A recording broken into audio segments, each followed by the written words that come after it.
Sensitivity analysis in capital budgeting. Good evening. My name is Joshua Christine, and welcome to my presentation on sensitivity analysis in capital budgeting, navigating risk and uncertainty. Today, we will explore how sensitivity analysis, a critical tool in finance, helps in making informed decisions in capital budgeting. We will draw on principles from Robert Irons' The Fundamental Principles of Finance, as well as additional resources, blending them with industry practices to provide a comprehensive understanding. Introduction to sensitivity analysis. Let us start by defining sensitivity analysis. It is a method used to predict the outcomes of decisions by varying key financial inputs.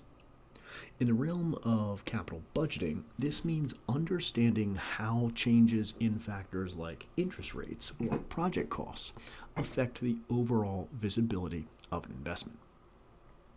This analysis plays a crucial role in capital budgeting. It helps in identifying potential risks and opportunities associated with investment projects, allowing financial managers to make more informed decisions. To contextualize its importance, turn to the fundamental financial principles as detailed by Robert Irons. These 5 principles, paraphrased, are the time value of money, risk and return, diversification, capital budgeting, and cost of capital. These provide a theoretical framework that underscores the necessity of understanding and analyzing financial risk, a core aspect of a sensitivity analysis. By applying these principles, we can better appreciate the strategic value of sensitivity analysis in navigating the complexities of financial decision making. The process of sensitivity analysis begins with identifying key variables that are crucial to the project's success. These are factors like production costs, sales volumes, and interest rates. Choosing the right variables is essential, as they significantly influence the project's financial outcomes. Next, we assess the interrelationships among these variables. Understanding how changes in one aspect, like raw material costs, can impact others, such as product pricing, is crucial. This step is about anticipating the cascading effects of changes. We then move to the quantitative data analysis phase. This involves collecting and analyzing relevant data for each identified variable, drawing from historical records, current market data, and forecasted trends. Using this data, we create various scenarios, such as best case, worst case, and most likely scenarios, based on different combinations of variable changes. This modeling is vital to visualize potential outcomes and is not unlike wargaming in the military. Each scenario is then analyzed using financial methods like net present value or NPV and internal rate of return or IRR to calculate potential outcomes. The results provide a quantitative measure of how changes in variables impact the project's value. Finally, we assess the risks associated with each scenario. This involves evaluating the likelihood and impact of each scenario and developing strategies to manage these risks, ensuring that the project remains viable even under adverse conditions. Qualitative steps in sensitivity analysis. Now, in the first phase of sensitivity analysis, we focus on identifying key variables. These are elements that can significantly influence the outcome of our project. Identifying these variables involves understanding the project in depth, considering both internal factors like production efficiency and external factors like market trends. Some common additional examples of these include market growth rate, cost of raw materials, exchange rates, energy costs, inflation, regulatory changes, competition intensity, and countless others. Once we've identified these variables, the next step is to analyze their interrelationships. This means understanding how changes in one variable might affect others. In the earlier example, an increase in raw materials cost might lead to higher production cost, which could in turn affect the selling price, profit margins, or even extend to shifting customer demographics or demand depending on how extreme that change may be. This concept of variable interdependence is crucial in predicting the ripple effects of changes within a project. Finally, we assess the impact of these variable changes on the project's overall viability. This is where we use scenario-based analysis. We create different what-if scenarios, such as what if the market growth rate falls below 10%? What if interest rates rise by 2%, etc.? By analyzing these scenarios, we can gauge the potential impacts on project success and viability. This step is critical in helping us anticipate challenges and make informed decisions. Next, quantitative steps in sensitivity analysis. The quantitative phase begins with collecting and organizing pertinent financial data. This data is integral for building financial models that simulate various scenarios. These models are the bedrock for our sensitivity analysis, helping us to predict financial performance under different conditions. In our analysis, we employ key financial metrics: net present value, NPV, internal rate of return, again IRR, and the payback period. NPV is based on the principle that a dollar today is worth more than a dollar in the future due to its potential earning capacity. It helps in assessing the value of project adds by discounting future cash flows to their present value. Internal rate of return gives us the break-even rate of return on the project.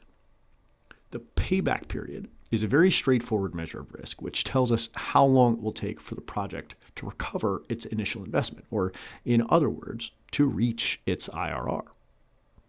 A critical tool in our scenario analysis are Monte Carlo simulations. This technique uses random sampling and statistical modeling to estimate mathematical functions and mimic the operation of complex systems. It is incredibly useful in finance for assessing the probability and risk of different outcomes due to its ability to handle a wide range of variables and their uncertainties. The outcomes from these simulations and calculations are then visualized using sensitivity charts and graphs, simplifying complex data into interpretable formats. By analyzing these visual representations, we can pinpoint which variables are most impactful and how they potentially steer our capital budgeting decisions. This step is vital as it guides us towards making decisions that are informed, strategic, and data-backed. Incorporating project risk.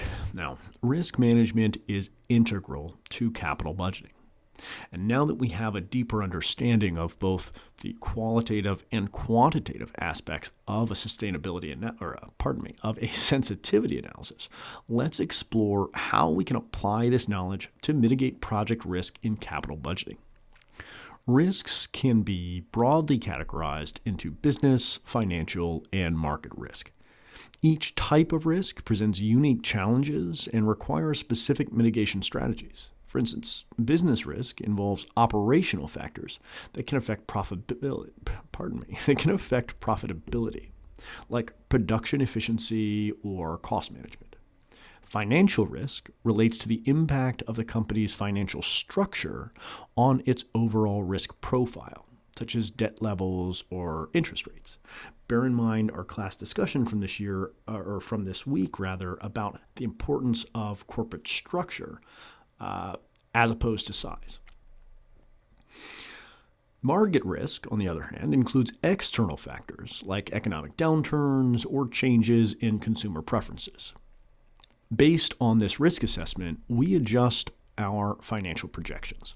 This involves revising our cash flow forecasts and key financial metrics such as NPV and IRR to account for identified risks. Adjustments might include incorporating risk premiums or altering discount rates to reflect the increased uncertainty. This makes the financial model more robust and realistic. Take, for instance, the 2008 financial crisis as an example. This event demonstrated the severe consequences of inadequate risk assessment, particularly in this case in the real estate investments and mortgage-backed securities world. The crisis highlighted the vital importance of rigorous risk analysis and the need for robust financial models in capital budgeting decisions. It also led to significant changes in financial regulations and risk management practices globally, which, as we saw, are key factors to include in your sensitivity analysis. Now, let's look at a case study. Let's dive into a hypothetical case study applying sensitivity analysis to a venture by a mid-sized tech company. Consider a firm planning to launch a smartphone, and we'll apply rudimentary sensitivity analysis to evaluate how different levels of market penetration and variations in production costs affect the project's NPV and IRR. This new smartphone project is a significant venture for the company given its innovative features and the competitive market it will be in. In our sensitivity analysis, we will identify three key variables: market penetration rate, production costs, and consumer demand. These factors are crucial as they directly affect the product's financial viability. So, we develop three primary scenarios for analysis. 1.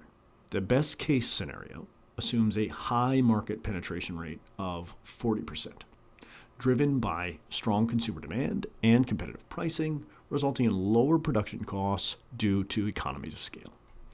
The worst case scenario factors in a low market penetration of just 15%, high production costs due to lower economies of scale, and lukewarm customer demand. The most likely scenario predicts a moderate market penetration of 25%, with average production costs and consumer demand. For each scenario, we calculate the net present value and the internal rate of return and payback period. Let's say that these calculations reveal that the best case scenario offers an NPV of 20 million, IRR of 22%, and a payback period of 2 years. The worst case scenario, however, results in a negative NPV, indicating a potential loss and an IRR below the company's cost of capital. In the most likely scenario, NPV is estimated at 15 million with an IRR of 18% and a payback period of 3 years, suggesting a balanced and realistic financial outlook. Based on these outcomes, the company devises risk management strategies.